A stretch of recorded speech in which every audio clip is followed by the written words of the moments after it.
Agostino Ferrari. Sous ce nom Quest naît Nino Ferré, en 1934.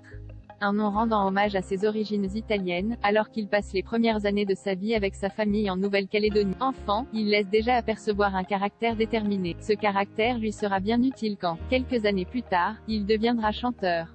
Alors qu'Agostino Ferrari approche de ses 5 ans, ses parents décident de passer des vacances en Italie. Mais nous sommes alors en 1939, et la famille se retrouve bloquée dans le pays par la Seconde Guerre mondiale.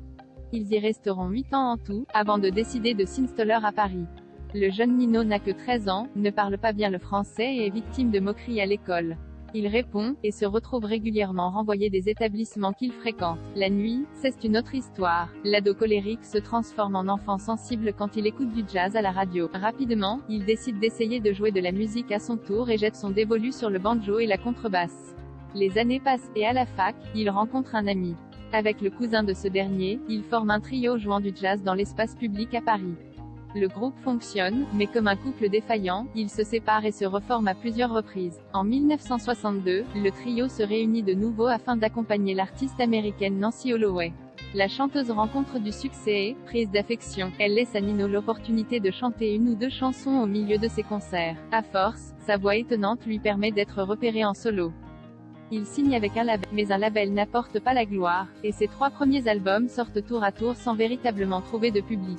Alors, le trio d'antan continue un jour où ils se produisent dans un restaurant de Saint-Raphaël, le propriétaire du lieu perd son chien. Nino s'empare du micro, « Vous avez pas vu Mirza ?» Puis chantonne un air improvisé. Le public adore. En quelques jours, la chanson est composée intégralement. Elle deviendra l'un de ses plus gros succès, lui permettant enfin de décoller en solo. Enfin, le succès est là. Pour continuer sur sa lancée, Nino Ferré propose de nouvelles chansons humoristiques comme Le Téléphone. Mais son univers musical est bien plus large, alors en 1973, pour son album suivant, il propose des morceaux dans un style différent, avec de longs solos de guitare électrique. Puis, dans un 3e album, il évolue vers des rythmes plus funkies. Dans un cas comme dans l'autre, le succès n'est pas au rendez-vous. Sous contrat, on lui impose de chanter en français l'une des chansons anglophones de son dernier album. Saus devient le chanteur n'apprécie pas cette idée mais cette chanson deviendra son plus gros succès avec plus d'1 million d'exemplaires vendus en France. Paraissant dégoûté par l'industrie du disque, Nino Ferré prend du recul loin de Paris et s'installe dans le lot.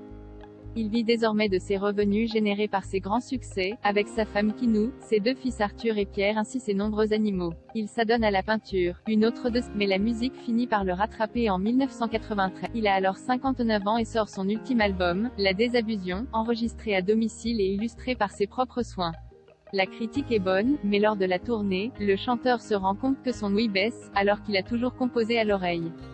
En juin 1998, Nino Ferré sombre dans une profonde dépression. Inquiète, sa femme fait venir un médecin auquel Nino déclare qu'il souhaite se tuer. Le 13 août 1998, il se rend dans un champ et se suicide d'un coup de fusil.